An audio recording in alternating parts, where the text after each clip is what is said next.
මෙරට COVID-19 රෝග ව්‍යාප්තිය දෙසයි මේ විමසා බැලීම. එක් දිනක් තුල මෙරටින් වාර්තා වූ වැඩිම COVID-19 රෝගීන් සංඛ්‍යාව ඊයේ වාර්තා වුණා. ඊයේ රෝගීන් 300 දෙනෙකු වාර්තා වූ අතර ඉන් 283 දෙනෙකුම වාර්තා වුණේ කන්දකාඩු මත්ද්‍රව්‍ය පුනරුත්ථාපන මධ්‍යස්ථානයෙන්. මේ අතර අනුරාධපුර රාජාංගණයේ ප්‍රදේශයේ COVID-19 රෝගීන් 3 දෙනෙකු වාර්තා වීමත් සමග ඔවුන් සිටි ප්‍රදේශයේ කටයුතු සීමා කර තිබෙනවා.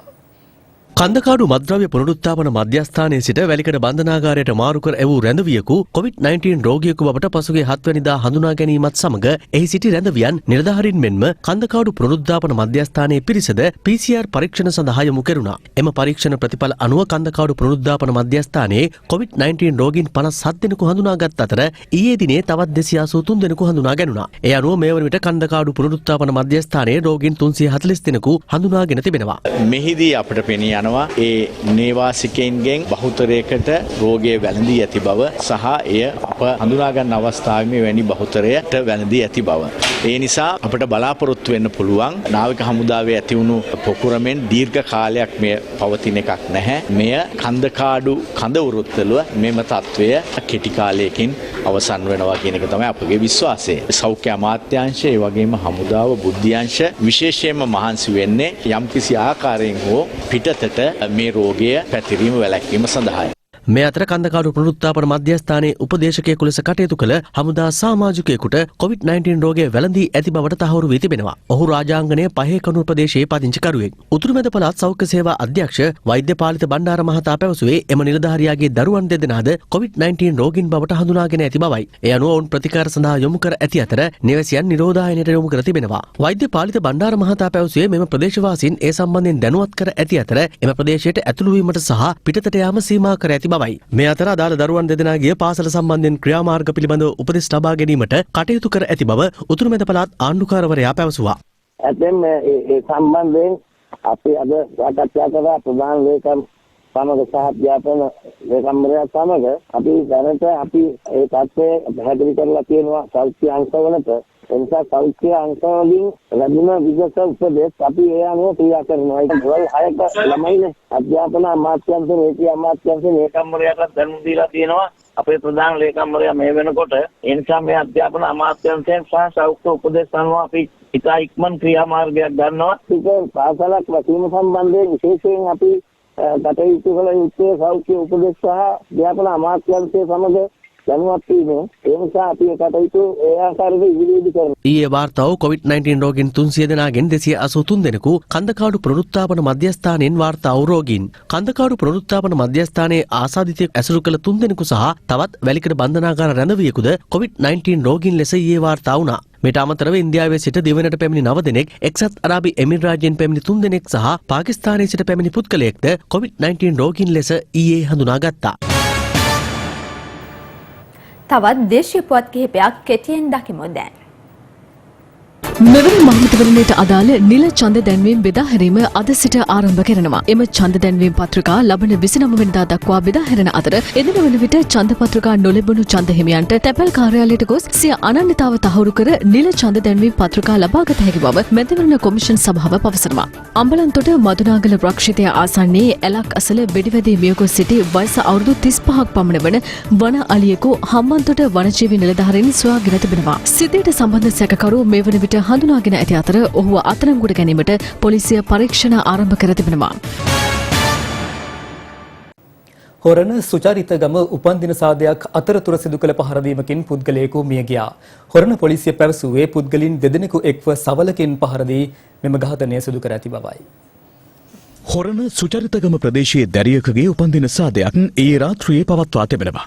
ඇගේ දෙමාපියන්ගේ ආරාධනාවෙන් ඥාතීන් රැසක් මේ අවස්ථාවට එක්ව සිටියා. මෙම සාදය අතරතුර පැමිණි ඥාතියෙකු පස් හැවිරිදි දැරිය වඩා ගැනීම හේතුවෙන් බහින්බස් වීමක්ද සිදු ඇති බවයි පැමිණ සිටි පිරිස පැවසුවේ. ඒ අතරතුර දැරිවියගේ පියා සහ මාමා විසින් දැරිය වඩාගත් පුද්ගලයාට පහර දී තිබෙනවා. වඩා ගැත්තේ ආයේ ගෙදර ගියමත් ඒ වගේ තමයි හරි ආදරේ දුවට. ඒ ගෙදර පෙරේදක් ගිහලා කාලා දීලා ආවේ යාලා. එක් අයෙකු එම පුද්ගලයාට සවලකින්ද පහර දී ඇති බවයි වාර්තා වන්නේ. පහර කෑමෙන් එම පුද්ගලයා ජීවිතක්ෂයට පත්ව තිබෙනවා. මේ පිළිබඳව හොරණ පොලිසියට දැනුම් දීමෙන් පසුව පොලිසිය පැමිණ සැකකරුවන් දෙදෙනා අත්අඩංගුවට ගෙන තිබෙනවා. අත්අඩංගුවටගත් සැකකරුවන් අද දිනේදී හොරණ මහේස්ත්‍රාත් අධිකරණයට ඉදිරිපත් කිරීමට නියමිතයි. ගම්මානවලට නිරන්තරයෙන් කඩාවදින වනාලි නිසා මහකුඹු කඩවල ප්‍රාදේශීය ලේකම් කොට්ටාසයට අයත් ගම්මාන රැසක ජනතාව පීඩාවට පත්ව සිටිනවා. ඔවුන් පවසන්නේ වසර 5ක පමණ කාලයක සිට පවතින මෙම වනාලි ගැටලුව නිසා ගොවිතැන් කටයුතු කරගෙන යාමට පවා නොහැකි තත්වයක් උදා වී ඇති බවයි. වනාලි ගැටලුව නිසා වසර 5ක පමණ කාලයක් මහකුඹු කඩවල ප්‍රදේශයේ ගොවි ජනතාව ගැටලු රැසකට මුහුණ දී සිටිනවා. මුලින් වනාලි දෙතුන් දෙනෙකු ගම්මානවලට පැමිණ භවභෝග වගාවන් වලට හානි කළත් මේ වන විට 30කට වැඩි අලිරංචුවක් ගම්වදින බවයි ප්‍රදේශවාසීන් පවසන්නේ.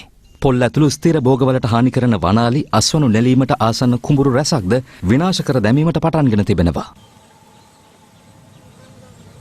මේ හේතුවෙන් වගාබිම් ආරක්ෂා කර ගැනීම සඳහා පුද්ගලික විදුලි වැටවල් සවිකර ඇතත් ඒවා කඩා දැමීමට වනාලින් පුරුදු වී ඇති බවයි ගම්වාසීන් පෙන්වා දෙන්නේ. මම රෑ 9:00 10 විතරෙද්දී පාර පුරා මාලි මගේ වෙලා කනවා. කරන්ටටත් කඩාගෙන කනවා. ඊට මේ අලිවෙඩි ගැහුවට යන්නෙත් නැහැ. අලිවෙඩි දෙන්නෙත් නැහැ. මේ වනජීවි හිටියට වනජීවි කට්ටිය එන්නෙත් නැහැ. මේ වෙනකොට මිනිස් ජීවිත 3ක් බිලි අරගෙන තියෙනවා. ඉදිරියටත් තව මිනිස් ජීවිත කීයක් බිලි ගනීද දන්නේ නැහැ. මේ අලි කරදර නිසා මිනිසුන්ගේ ජීවනෝපාය කරගැනීමේ හැකියාවක් නැහැ මේ වෙන විට. දැන් අවුරුදු 4කට විතර කලින් අලි දෙන්නෙක් 3 දෙනෙක් විතර මුලින්ම ආවා. ඊට පස්සේ දැන් මේ අවුරුද්දක් විතර වෙලේ ඉඳලා තමයි මේ අලි රෑම් පිටින් ඔක්කොම මෙහාට එන්න එකක්. දැන් මේ වෙදි ගල්ගමුවේ ඉන්න ඇත්තෝ ටික ඔක්කොම ඉන්නේ මෙහි. ඒකට කරුවල ගස්සව නවගත්ත එකම මේ පැත්තේ ඉන්න අලි ටික ඔක්කොම මේ පැත්තට දාලා තියෙන්නේ. එක මිනිස්සෙක් දවස් 5-6 එක දිගට නිදි මරනවා මේ කුඹුරු රකින්න. කුඹුරු කපලා අවසන් වුණාට පස්සේ ගෙවල් වල තියෙන වී ටික ගන්න එන්නේ මේ අලි ටික. මේ ප්‍රශ්නයට ඉක්මන් විසඳුමක් අපිට ලබා දෙන්න කියන එක තමයි ඉල්ලීමක් විදියට කරන්න තියෙන්නේ. මෙරට ගුවන් විදුලි දේශපාලන සංවාද කලාව නවමානයකට යොමු කරමින් ශ්‍රී FM රැළිය වැඩසටහන අද ආරම්භ වුණා. ඒ අනුව සෑම සෙනසුරාදා දිනකම FM 100 සහ 100.2 ඔස්සේ උදෑසන 8 සිට ශ්‍රී FM රැළියට එක්වන්නට අපේ රටේ මහජනතාවට අවස්ථාව උදා වනවා. ජනතා සේවයට කැපවුණු මහජන නියෝජිතයින්ට තම වැඩපිළිවෙල ජනතාවට රැගෙන යාම සඳහා විද්‍යුත් මාධ්‍ය තුල වේදිකාවක් සකස් කර දීම ශ්‍රී FM රැළිය තුලින් සිදුවනවා. කවදත් ගුවන් විදුලි මාධ්‍යයේ නව මන්පෙත් විවර කළ ශ්‍රී FM යලිත් ඒ විශිෂ්ටත්වයන් සමගිනුයි මෙලෙස රැළිය ආරම්භ කළේ.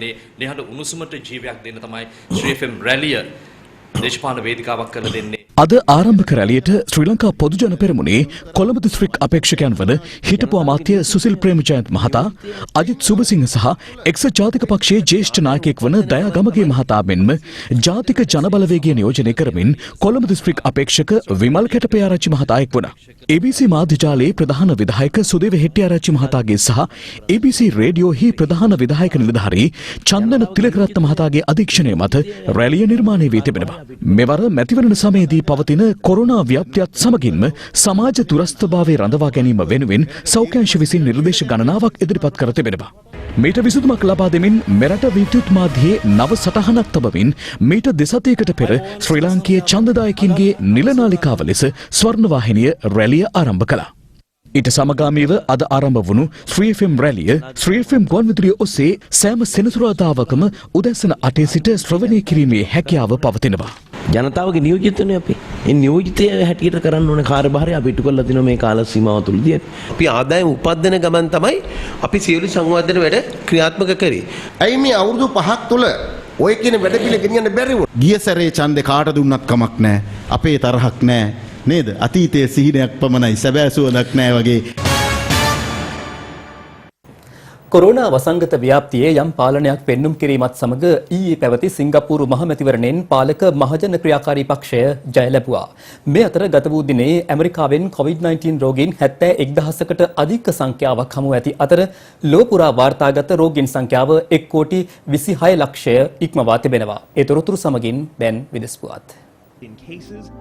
අමරිකාවෙන් ගත වූ දිනේ COVID-19 රෝගීන් 71,787 දෙනෙකු හඳුනා ගැනීමත් සමග එරටින් වාර්තා වූ සමස්ත රෝගීන් සංඛ්‍යාව 32,91,000 ඉක්ම වූවා. අසල්වැසි ඉන්දියාවේ රෝගීන් සංඛ්‍යාව මේ වන විට 8,22,000 ඉක්මවා ඇත්තේ ඊයේ රෝගීන් 27,761 දෙනෙකු හමුවීමත් සමගයි.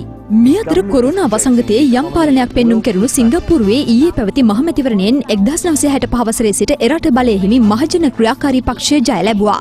දැඩි සෞඛ්‍ය නීති රීතිවලට යටත්ව පැවති මැතිවරණයේදී එරට පාර්ලිමේන්තුවේ ආසන 93න් ආසන 83ක්ම පාලක පක්ෂය හිමි කරගෙන ඇති අතර විපක්ෂය හිමි කරගෙන ඇත්තේ ආසන 10ක් පමණයි. පාලක මහජන ක්‍රියාකාරී පක්ෂය 2015 වසරේ මහමැතිවරණයෙන් 70%කට ආසන්න ඡන්ද ප්‍රතිශතයක් හිමි කරගත්තත් මෙවර හිමි කරගෙන ඇත්තේ 61.2ක ඡන්ද ප්‍රතිශතයක් පමණයි.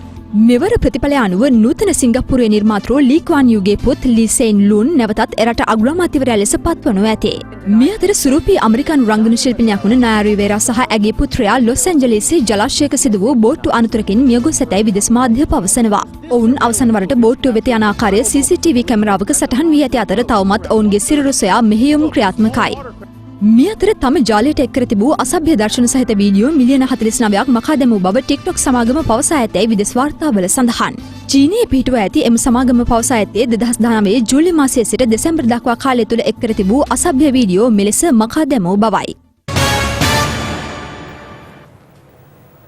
එංගලන්තය සහ බටහිර ඉන්දිය කොදෙව් කණ්ඩායම අතර පළමු ටෙස්ට් තරගයේ 3 වෙනි දිනය ඊයේ නිමා වුණා. මේ ඒ ගැන තොරතුරුයි. එංගලන්තයේ සදම්ටන් නුවර ඒජස් බෝල් ක්‍රීඩාංගණයේදී පැවැත්වෙන මෙම තරගයේ තෙවැනි දිනේ වූ ඊයේ දිනය ආරම්භ කරන විට පළමුවෙනිම ක්‍රීඩා කරමින් සිටි බටහිර ඉන්දිය කොදෙව් කණ්ඩායම එක් අඩුලක් තැවී ලබා සිටි ලකුණු සංඛ්‍යාව 57ක්. ඊයේ දිනේම බටහිර ඉන්දිය කොදෙව් කණ්ඩායමේ ඉනිම නිමා වුණේ සියලු දෙනාට වී ලකුණු 318ක් ලබා සිටියේදී ක්‍රේග් බ්‍රාත්වේට් ලකුණු 65ක් සහ ෂේන් ඩොවරිච් ලකුණු 61ක් රැස් කළා. රොස්ටන් චේස් ලකුණු 47යි. පන්දු යැවීමේදී නායක බෙන් ස්ටෝක්ස් කඩලු 4ක් සහ ජේම්ස් ඇන්ඩර්සන් කඩලු 3ක් බිඳ හෙළුවා.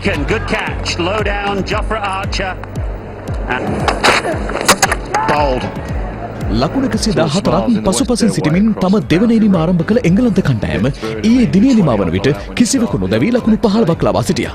අද තරගයේ සිවන දිනයයි.